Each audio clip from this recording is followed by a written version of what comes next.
sense of letdown. Harry's touching letter depicts tell you where his head is at, get bad press. Prince Harry penned an emotional letter to the family of a fallen military hero shortly before Christmas, which tells you where his head is at, according to royal expert Russell Myers.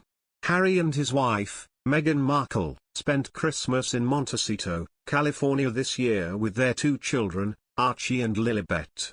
They have been living on the other side of the Atlantic for approaching 2 years now, when they stepped back from senior royal duties. The Sussexes announced plans to pursue their own business ventures, including multi-million-pound deals with Netflix and Spotify. To date, they have produced just 35 minutes of content, earning them a reported £486,000 per minute so far. The couple's Archie organization has a business division focusing on media production, as well as a non-profit charitable foundation, through which they can continue to carry out various duties separate from the royal family. Prior to moving to the US, much of Harry's work revolved around the military, having served 2 tours of Afghanistan during a 10-year spell in the army. The armed forces remain incredibly close to his heart, and this was made especially clear in a letter he sent to the family of a fallen hero earlier this month. Nathan Hunt served in Afghanistan with Harry in 2008, but sadly took his own life in 2018 after suffering from severe mental health troubles, which his parents believe were linked to his military service. Nathan's parents turned to Harry in a bid to have their son's name put on an armed forces memorial. Harry told of his dismay at no longer being able to help in an emotional letter. The Duke thanked the family for their letter and sharing their bid to memorialize their son's life. Harry said, "I deeply empathize with what your family is going through and so wish I could assist formally, had I been in the same role I once was." Pod Save the Queen is hosted by Zoe Forsey and the Mirror's royal editor Russell Myers. Mr. Myers said, "We have heard, certainly over the last few months and the last couple of years after Harry was stripped of his military titles, about how disappointed he was of that. The letter," Mr. Myers said, "gave a sense of this disappointment." Alongside the Invictus Games, Harry has previously taken part in expeditions with the Walking with the Wounded charity. He also followed in his mother's footsteps by becoming a patron to the Halo Trust charity, which clears landmines and explosive war debris.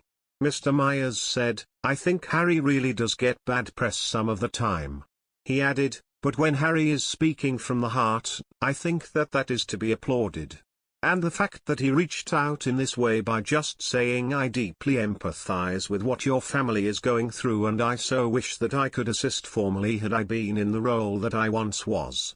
This was echoed by Ms. Morsey. "It's things like this that feel like the moments where Harry is realizing that he can't do stuff like that, and he's still making the effort to contact people to share his feelings and to offer his sympathies. This is, I think, the side of Harry that people have loved his whole life and they miss." Mr. Myers claimed letters such as this tell you where Harry's head is at, with him wishing that he could do more.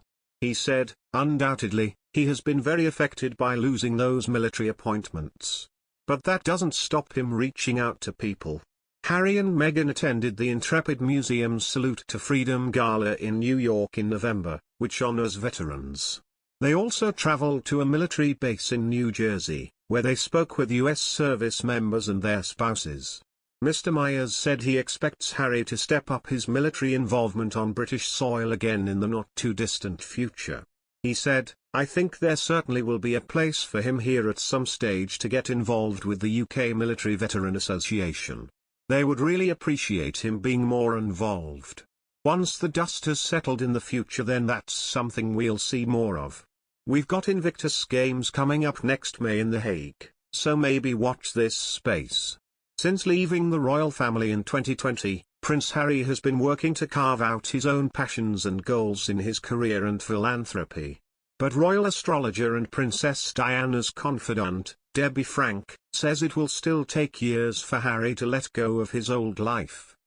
Late spring will be a particularly interesting time as the royal family mark the Queen's Platinum Jubilee celebrations, a period when Harry, who lives in the US with his wife Meghan Markle and their 2 young children, will feel awkward and out of step.